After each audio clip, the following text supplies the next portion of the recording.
Usisi uthi uyabona ke sesandile engakubona le day angicabanga ukuthi kwakufanele ngikubone angazi ukuthi ngaphunyuka kanjani kodwa here I am ngaphunyuka ngiyaphila ngomsa kaNkulunkulu. It's a story time. It's a story time. It's a story time. It's a story time. Yeah. Yeah. Sanibonani.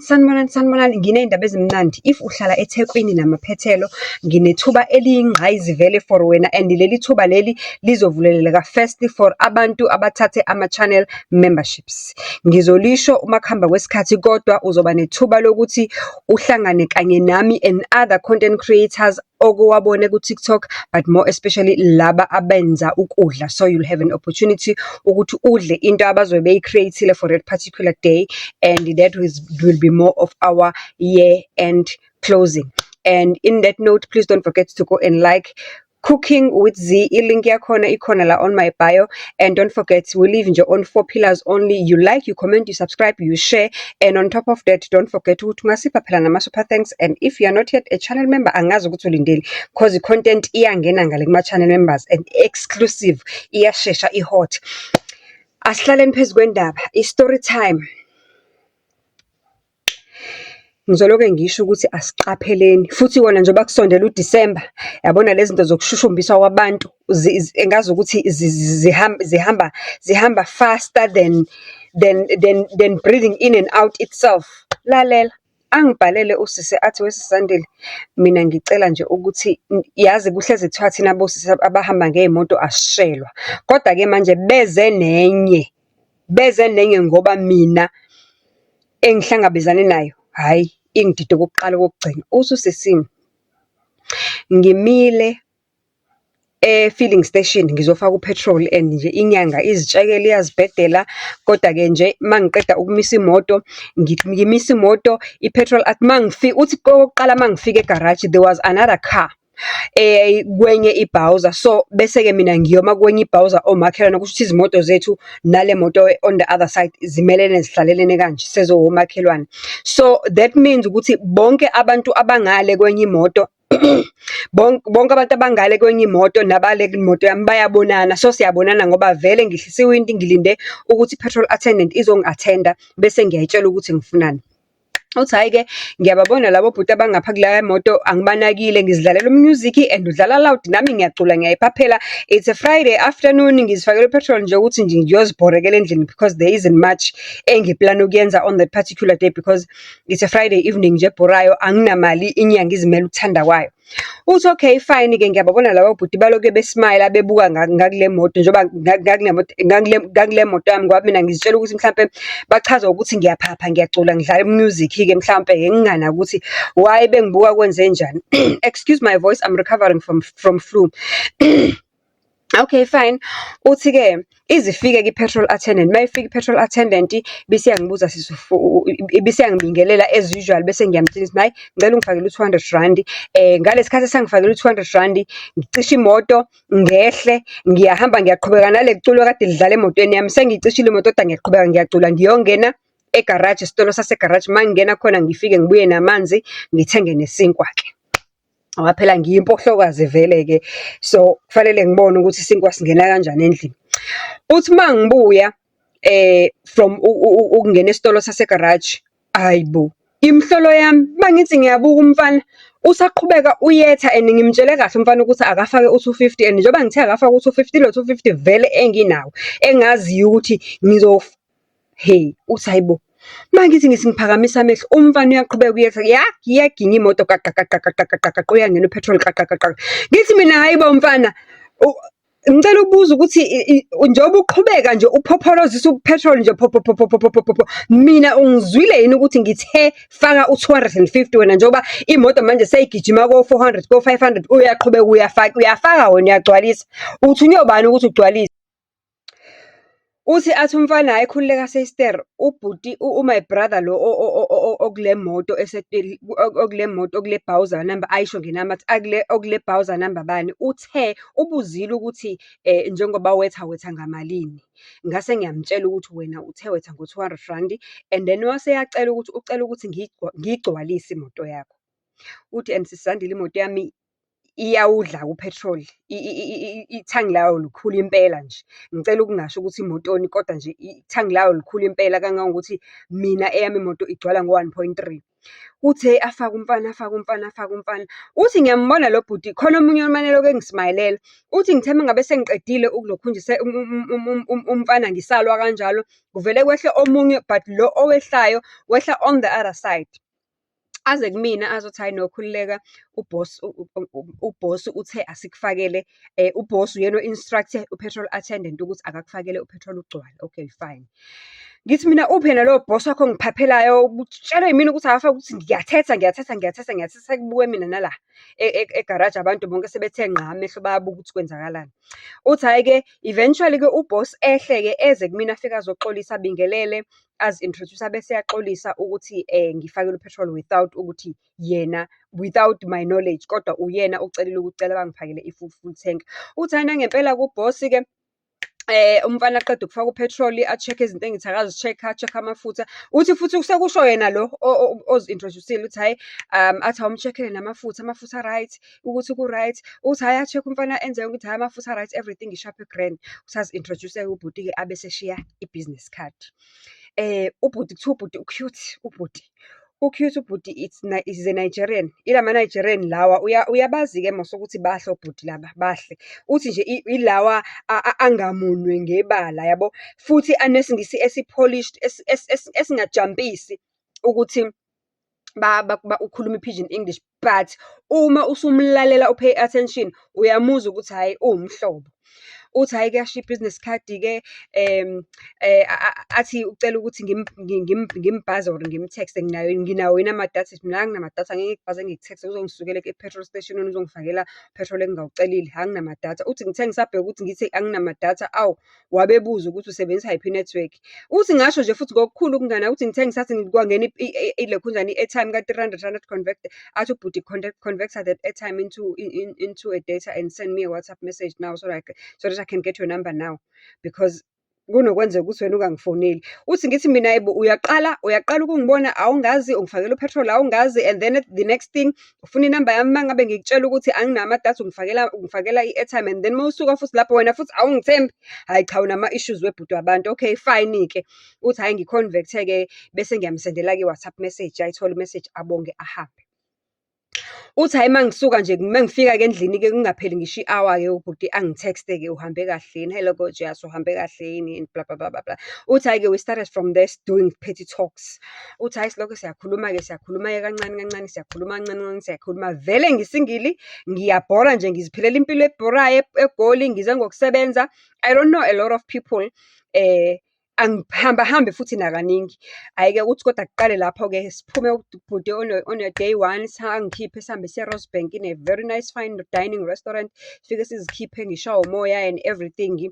Uma siqeda lapho ubhuti nje avela ngithi va ngo-5K we e-wallet. Athi uzithengele into enhle oyithandayo because ngikubone for isikhathi esincane I've got another business meeting engiphuthuma kuyona. I would have taken you for shopping ukuba benginesikhathi.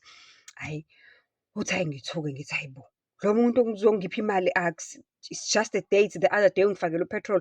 Uthi hayi aqhubeke lama meetups wethu aqhubeke mhlambe kuze kube inyanga yesithathu. Uthi enyangeni yesithathu ke manje sekukuthi vele sekunomjolo phakathi ngoba vele ngidla imali yakhe lo muntu. Sekunomjolo phakathi ngidla imali yakhe lo muntu kodwa eyomdavazo akazayikhulume. The only thing yenzakala ukuthi mangabe sihlangene for lama dates wethu nama meetups wethu uyangihaga ngicabuze mncwa and everything nothing else akudluli lapho. Okay fine. Uthi hayi enyangeni yesithathu ke manje aqale akhulume ngefamily yakhe. Abe nje umuntu ofuna understand everything about life yakhe. Aqala akhulume ngefamily yakhe, akhulume ngobaba wakhe. Uthi nini ukhuluma ngobaba wakhe, nini ukhuluma ngobaba wakhe. And lo baba wakhe ngize ngibuza ukuthi hey you are very close with your father, you love your father Athi yes, it's the only family member engihlala nawo la eGoli okwamanje. and I would like you to meet ubaba wami, because mina nje I'm a traditionalist. Every relationship that I do, if ngibone umuntu wesifazane ngamthanda and ngiyabona ukuthi there is a possible future kulo relationship, I make sure ukuthi I introduce that woman to my father first before I can even be intimate with you. Uthi hayi ngizoke ngizwe ukuthi nangalo langa futhi hayi usuku labo liphele ngokuthi hayi mncwa, hug bye bye. And uthi lapho ngiyezwa ukuthi noBhontshisi usufuna nokungilahla, ngoba uyawazi uBhontshisi uthi papa uthi ufuna nokungilahla because ngicela ukukutshela Sisandile ukuthi ama-perfume ama-cologne alo bhuti, amantontoni alo bhuti, lo bhuti unuka kamnandi every day and unuka i-perfume ehlukile each and every time ngihlangana naye, and indlela anuka kamnandi ngakhona unuka i-perfume yabantu besilisa. Have you ever smelled an expensive perfume ungayazi, wazi ukuthi yabona-ke le it's a very very exclusive collection? Angiyazi, angilazi negama. Uthi ngelinye ilanga ngaze ngazidela ngambuza ukuthi hayi bo, ama-perfume wakho, I am so in love with your perfumes. Athi uyafuna? Avele asho igama lendawo uthi they mix up for me. I've got a special collection. Angazi isitolo esenza ama-perfume esifike sikumixele sikuhlanganisele kanjani according to your taste. So ama-perfume wakhe mesho are exclusively made, and he wears i-perfume according to i-occasion. Kukhona into enjalo emhlabeni? Umuntu ayomixela i-perfume nje ibe exclusive for yena, and then i-perfume yakhona ifakwa uthi hayi, ngithi ngizoke ngithi hayi, athi hayi khululeka, I will take you there when we have nje the whole time, it's a weekend, we'll just go there because you really need to know what you're looking for, because they've got quite a nice beautiful range, and once you know what you're looking for, i-perfume yakho ke they prepare it. It takes about 7 to 14 working days depending ukuthi usuke ukhethe ama-smells nama-taste anjani aodwa kephi kodwa nje ama-French perfumes, exclusive French perfumes. Uthi hayi ngibona ukuthi hayi kubudebu-ke la kumnandi, and each and every time ngizohlangana nalo muntu angikhathazeki, sidlule egaraji agcwalise imoto i-full tank, check-a everything, ungibuza nange-service yemoto yakho inini. Hayi ngize ngiqambe namanga ngelinye ilanga ngithi my service yemoto yami is due, lapho i-service yemoto yami ayikho due, kodwa nje ngoba sekuwukuthi khona umuntu ozokhokha, akubo khona okwenzakalayo. Uthi hayibo, ngibona ukuthi kubudebu phela la nini. Mangabe sihambe engikhiphile for dinner and whatever, sivele sidlule ulithi nje, angivundulele zonke izinto ezimnandi. Uthi lapho ngiyazithandela ukudla, uthi angivundulele izinto ezimnandi, kuyele ngibuye endlini ngi-right ngiye. Uthi yazi ngi-happy, kodwa manje uBhontshisi wami phela awuhlaliseki, ngoba lo muntu unuka kamnandi, meke wangibamba nje wangihaga wangithi ngivele ngimelthe ngincibiliki. Uthi hayi sihambeke isikhathi. Uthi kwesi-4 inyanga beloke bedate, bephuma beshaya ama-out, beshaya ama-dinner, beshaya ama-lunch meetups and whatever, and lo muntu uzakala ngathi umuntu obhizi, ohlezi ebala ama-business meeting. Uthi kuthe ngenyanga yesi-4 wathi, I think it's time for you to meet my father, because I have been telling my father about you. It seems like he likes you because I've explained to my father ukuthi umuntu onjani nokuthi uphuma ekhaya elinjani. Angithi siyaxoxa phela i-background, usuka kephi kanjani, uyachaza usisi, uyachaza. Uthi lalela-ke mina Sisandile, ukujola ngiqala eGoli, vele bengiyi-virgin all along. Ngifike nje ngaqala nje impilo yokujola eGoli ngoba sengiyosebenza, ngibe yi-virgin mina, ngaze ngaphuma e-tertiary ngiyi-virgin ngingane ehlulayo. Uthi naloko kwami excited, uthi oh my God, I would have bought expensive flowers, you would have woken up, I would have done some beautiful things. Kuyimi engikubreakile. Kodwa-ke uthi-ke leyo relationship yakhe-ke yalo mfana owambreaka ayizange ilaste, ngoba there's a mentality yabantu abama-virgins. There are certain expectations ukuthi uma ngabe uyi-virgin and uyajola okokuqala for the first time, you expect that person to value you, to honor you, because you've given him your whole you. So uthi the reason-ke ingazange ilaste leyo relationship, uthi nje hayi umfana, even nangosuke ngavuka ngalo naye, umfana wayengakurecognize nje ukuthi ngimnikeze something so special. Okay fine-ke uthi-ke, so nginalo mfana engalala naye nje like once or twice-ke kulowo mjolo wami-ke kade engibreak ekubeni i-virginity, angiphindanga ngalala nomunye umuntu. wesilisa. Uthi hhayi siqhubeke-ke isikhathi umfana ongibelesele-ke ukuthi fanele ngiyobona ubaba wakhe, ngize ngibuze ukuthi uhlala kephi. Athi he's got couple of houses, enye unayo indlu, enye iseSandton, unayo enye indlu ise-Auckland Park, kodwa le ubaba wakhe akuyona it's somewhere in the estates, le ngako-Hartbees, Harties, kubizwa kanjalo, Harties, yeah, I think. Uthi hhayi-ke uthi-ke bagcine benza ama-arrangements ukuthi hhayi-ke tell me the weekend you are free, I'm taking you to see my father. Uthi hhayi-ke nami-ke phela ngigqoke ngizicwecwe ngibe respectable ukuthi ngiyobona ubaba, ngihambe ngiyokwenza ikhanda, ngiyilungise ngibe muhle, ngisendelwe ngisho u-5,000 rand ukuthi ngiyothenga into yokugqoka because ngiyobona ubaba on that particular day. Okay, uthi-ke nangempela kwenzeke-ke afike eflethini lakhe-ke sezomlanda-ke athi akashiye imoto yakhe. Uthi ngiyicabange kabili kathathu lento, ukuthi sohamba ngemoto eyi-one. Ngithi mina okokuqala ngiye endaweni engingayazi, ngiye endlini yalo muntu for the very first time in 4 months, kade ngideyitha naye, ngidla imali yakhe and everything, and ngiyobona nomuntu engingamazi futhi, and I don't think ngi-comfortable. Uthi kodwa ngingamtsheli futhi ngingamkhombisi ukuthi hhayi ngingene endlini ngiwumuntu oyoshiya izikhiye zemoto, ngizobuya ngizongena emotweni yakhe. Ngibuye mese ngibuya ngithi kuyena, you know what baby, ngicela ukuhamba ngemoto yami ngoba uthi nje ngibeka isizathu esingazwakali ukuthi hhayi ngicela ukuhamba ngemoto yami kwenzela ukuthi nami ngizoyibona indlela mzukwane sekufanele ngihambe ngedwa ngikwazi ukuhamba ngedwa. Uthi nje somehow something nje was like, no man, take your car. Ngithi hhayi nangempela bangena emotweni-ke, izimoto ziyalandelana-ke njengenjwayelo, badlule egaraji full tank, bahambe-ke manje bahambe bayalandelana baze bayofika-ke la kuyiwa khona. Hhayi-ke uthi uma befika la kuyiwa khona, uthi yeyi uma ngingena endlini uyalazi ihhotela elincane and exclusive, uthi le ndawo iku-estate, you can see ukuthi indawo yabantu aba-expensive la, mhlambe sadlula ama-gate awu-3, security gate awu-3 before we can actually reach ilokhunjana i-apartment yalo muntu. Kune-main gate ofike ubhaze kuyona, kube nenye i-main gate atitizayo futhi kuyona, kube nenye i-main gate yokugcina-ke manje la uvulela khona i-security-ke likuvulele-ke sowuphase 2 iy'ndawo la ekulokhunjwa khona otitiza khona uphume uphume. But uthi ngabona ukuthi ngaqaphela ukuthi mawusuphuma engathi it's easier ukuphuma than going out. Uthi for some reasons nje I was just paying a lot of attention because uthi zikhona iy'moto esasiphambana nazo ezaziphuma ngakwelinye igate, and automatically maziphuma le moto ngakwelinye igate, ama-gate akhona ayezivulekela automatically mosowuphuma, kodwa nje ukungena lokhu i-security yakhona very very tight mawungena. Uthi okay fine-ke bangene-ke.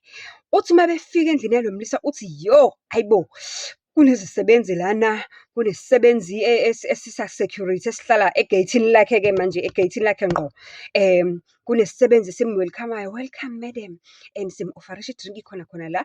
Uthi ama-couch akukuhle, ama-couch you can see ukuthi ama-import, Italian ntontontoni import, yonke into ithi leather, kumhlophe kuyanqenqezela ukuthi ama-chandelier wakhona. Uthi yeyi, hayibo, yayinhle indlu yomuntu wesilisa. Uthi-ke athi-ke welcome baby, angihlalise phansi-ke, sifike isisebenzi simu-ofarishe ijusi-ke, simbuze water, juice, whatever, tea, chamomile tea, rooibos tea. Uthi awuyazi emzini abantu aba-expensive ukuthi kwenzeka kanjani. Uma ubuzwa nje kuthiwa tea, ufanele ukhethe ezinhlobeni zamatiye awu-10 before you can actually be sure ukuthi uyayazi into oyifunayo. Uma uthi water, kufanele mawukube sure ukuthi ufuna still water, you want sparkling water, you want alkaline water. You must be very clear uqaphele mawuvakasha emzini yabantu aba-expensive because iy'nto zabo zonke zibizwa ngamagama aqondileyo. Uthi ngikuleso simo-ke la ngiya-ofarishwa la ukuthi what do I want to drink, cold drink, fizzy drink, what.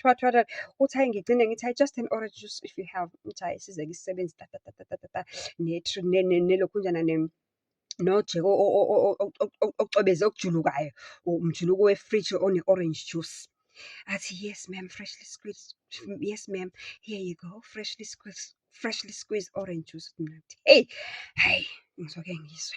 Uthi hhayi-ke bahlale-ke isikhashanyana, engqondweni yami ngifuna ukubona ubaba ngoba kuthiwe ngizobona ubaba, and mina emqondweni wami bekungazi ukuthi sizothi masingena nje singene ubaba mhlampe erelaxile, mhlampe e-chilled, ehlele e-lounge, e-chilled or something.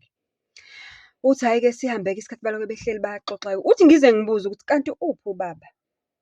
Uthi I know, you'll see him right now, he's still resting for now. Uthi sihlale mhlambe kuphele about 30 minutes angi-offerishe iwine, angi-offerishe ama-snacks. Uthi ngivele all of a sudden ngishiwe igazi yabona nje kube khona igazi kube khona nje ukuthi ngiyashiyeka somehow kungazukuthi khona into e-offish. Uthi kuthe mhlambe after some time nje sekuyophela mhlambe cishe an hour, athi I think he's ready for you now. It's time for you to go and see him. Athi yena uphi? Athi he is in his bedroom. Athi let's go upstairs. Uthi hhayi-ke qhasha yimi leyo nemcondo ebovu qhasha. Nginyuka upstairs ngiyobona ubaba, ngize ngizilungise ngimise nakahle isiketi phela ngiyobona ubaba wasemzini, ngiyobona i-approval enkulu la ukuthi izo-approve ukuthi le mali ngiyiququde kahle ngoba already sengiyiqalile ngo-5 Bhobho noZuka. Uthi hhayi ngihambe qhasha. Uthi afike avule umlise ekamereni.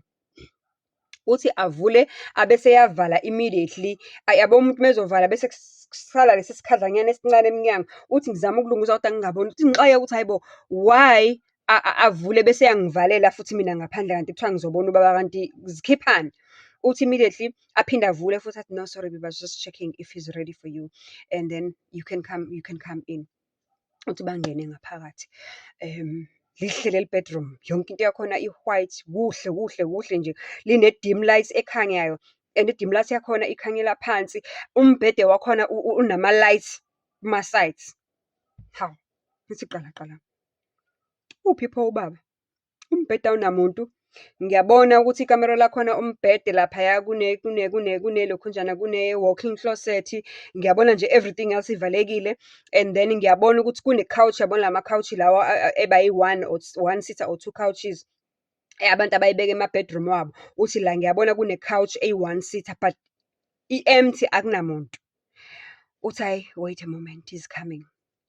Uthi within a blink of an eye uthi ngayibona uthi engakanani uthi akazange noma kwakuyi-anaconda noma kunyona, uthi kodwa kwakumnyama soco, isho ngamagqumuza amehlo angaka. Uthi yeza nyuburu yafika yazigoqa embhedeni yahlala yathula yathi tu, yangibheka ngqo emehlweni. Uthi here is my father. Uthi ngathi hayibo ngigilwa yini? Uloku ungitshela ukuthi ubabakho usho inyoka. Ungitshela ukuthi ubabakho kanti uthi ngaphuma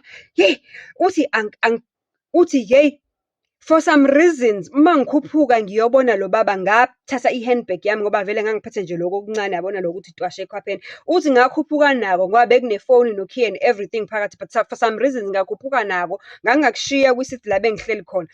Uthi into ngaphuma yabona ispeed engasivusa ngaleya langa I'm sure ngisho no-Caster Semenya akaze asibaleke kanjeya ispeed esinjeya ku-100 meters in entire life yonke iphelele.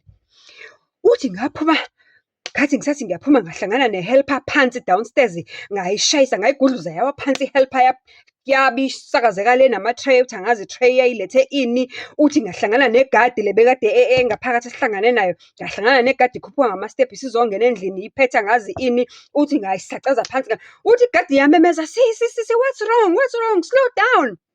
Uthi hawu ngasho ngejubane ngaphuma ngafika ngangena emotweni yami uthi ama-gate akhona ayesazivuleka nje uthi nje uthi lapho igadi leli lakhe-ke manje libhizi ligijima emva kwemoto and ngispidile ukuyophuma egeyithini lokugcina ngispidile. Uthi ngoba angifanga that day kuthiwa ngiyobona ubaba kanti ngiyoboniswa inkunzi malanga yenyoka ekufanele kuthiwe iyona ekufanele ingi-approve ukuthi kufanele ngibe kwi-relationship naloya muntu, ngoba angifanga that day sobe ngiphinde ngife.